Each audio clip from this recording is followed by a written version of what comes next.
Hi everyone, my name's Lainey, and my inquiry project, I decided to do Ghost. So the reason I went with Ghost is because ever since I was a child, I've been obsessed with it, but I just never wanted to explore what ghosts were and stories behind it because I thought I would be judged by it. But now that I am confident in myself and my interest, I decided to dig deeper into this and ghost encounters and like scary places and stuff like that. Um, I know a little bit about this just because of an author that I read when I was little, Mary Downing Hahn. She writes books about ghost encounters and ghost stories for kids, and that's what got me started in my love of all things horror. And so I just want to learn more about what ghosts are, where they came from, and stuff like that. So the first part is the definition of what a ghost is. Basically, it is an appearance of a person who has passed away, making itself known to the living. It is basically just like the spirit of that person. You can see them, or they have make themselves known through sounds, dreams, footsteps, whispers, and stuff like that. So, a little bit of history about them is that the concept of ghosts have been seen back to the Bible and even to the Odyssey.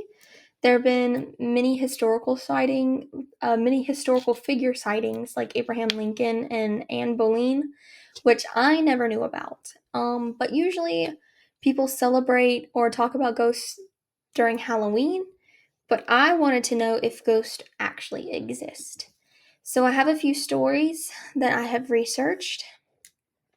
So the earliest story comes from a Roman writer called Pliny the Younger, and this story is about a ghost hunter named Athenodorus, and he bought this house that was known for hearing a man with chains walking around and scaring people. So he bought the house just to investigate, and since he was an investigator, he knew that if he were to think about it, then it wouldn't happen and it would just be his mind playing tricks with him. So instead, he began working on a writing project, and the ghost did appear.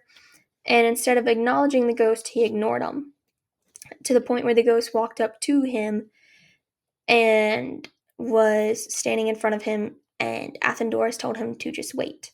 And finally, he followed him, and the ghost led Athenodorus to this spot, and they dug it up the next day and found a skeleton with chains around his arms and legs, which was described as how people would see him. So I thought that was really cool. But the one of the more realistic things is the sightings of Anne Boleyn and Abraham Lincoln. Lincoln. So Abraham is one of the more known presidents to appear in the White House, which I did not know the White House was haunted. The first person to ever speak about it, though, was Grace Coolidge, the wife of the 30th president. She said that he was on one of the balconies looking over the land with his hands behind his back.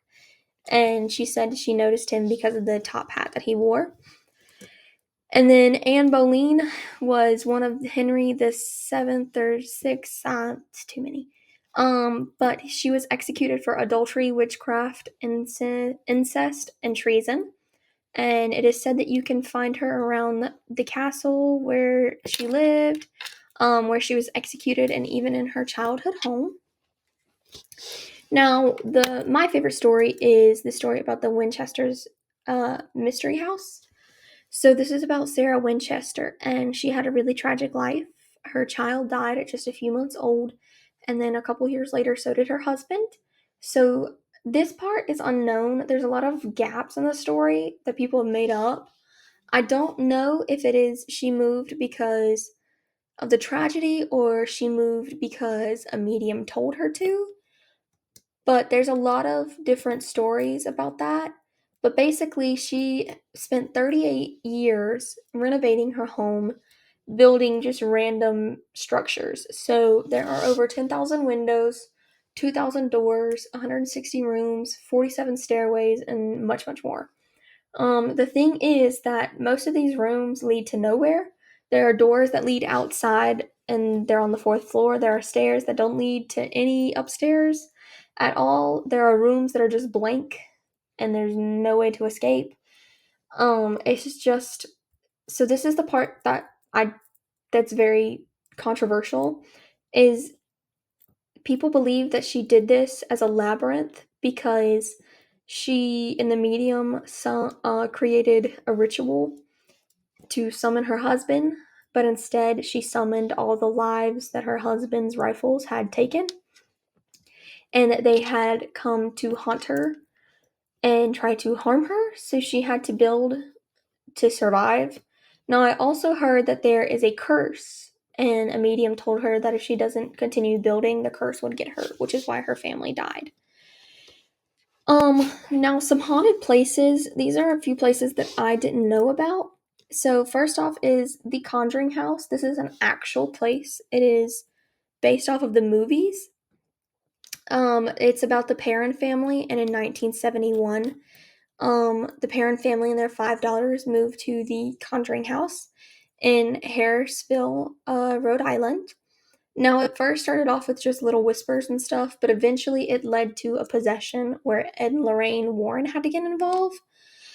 And it is said that the mother, levitated off of her chair and was speaking in tongues because she was possessed. Now, the other one is the RMS Queen Mary, and this is a luxurious ship, kind of like the Titanic, but bigger, that sailed 1963 to 1967. I'm so sorry, 1936 to 1967. And they helped out during World War II with soldiers and stuff like that, as well as just took you across the Atlantic. Now, only 47 deaths were recorded, but it is believed that many more occurred that they did not record. And so, one of the most tragic stories is about the first class swimming pool area. It is believed that a little girl named Jackie passed away from drowning, and it is known that you can hear her and people see her, and that you can actually interact with her and play games with her. A bunch of investigators have done this, but there's a bunch of other haunted rooms like B340 and the boiler room, and there's a couple more. So moving on to children's books that relate to this is the book that first got me into my love of all things horror, and that is Wait Till Helen Comes.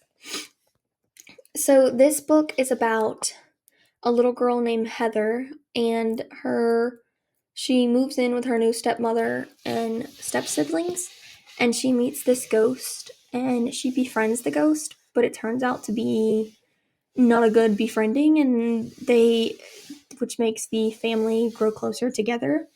This is a great book that talks about a ghost story, but it also relates back to family and that it's okay to come from different family aspects, whether your parents are together or separated or anything like that. So this is a really good book that I liked.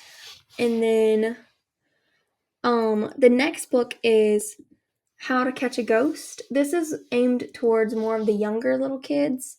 And so this is a great book to just start kids off that ghosts don't have to be scary. And it helps portray ghosts in a fun way for little children, because if you were to read Wait Till Helen Comes to kindergartners, that would not be good. Probably would scare them. So this book talks about just like how to catch a ghost, and it talks about how to befriend a ghost as well.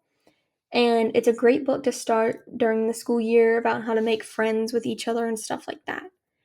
Now, the last book that I have is one that is aimed towards kids. It is called Haunted Kids. It is basically about true ghost stories that Alan Zulo has researched and asked kids about. And there are 11 stories in this book, and it talks about actual events that kids have witnessed with ghosts. So it is said that kids can see more than adults can. I don't know why, but that is what they say. So this book is about how kids can see ghosts and that it's okay to see ghosts and that kind of aspect. And so it basically provides evidence that ghosts are real. So, in conclusion, while ghost stories can be really scary, they don't really have to be. And that I believe now that ghosts are real and that children's books can also support this. you have a bunch of different authors who write about ghost stories, who write about things horror, to feed to that imagination and to that belief.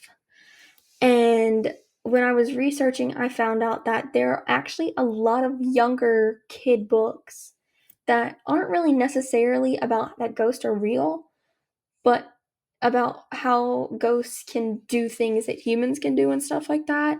So it's like, there was one that was really cute, and it was like how to befriend a ghost or how to be friends with a ghost and stuff like that. So definitely, these would be a couple like good books to read during Halloween and stuff like that. And yeah, thank you.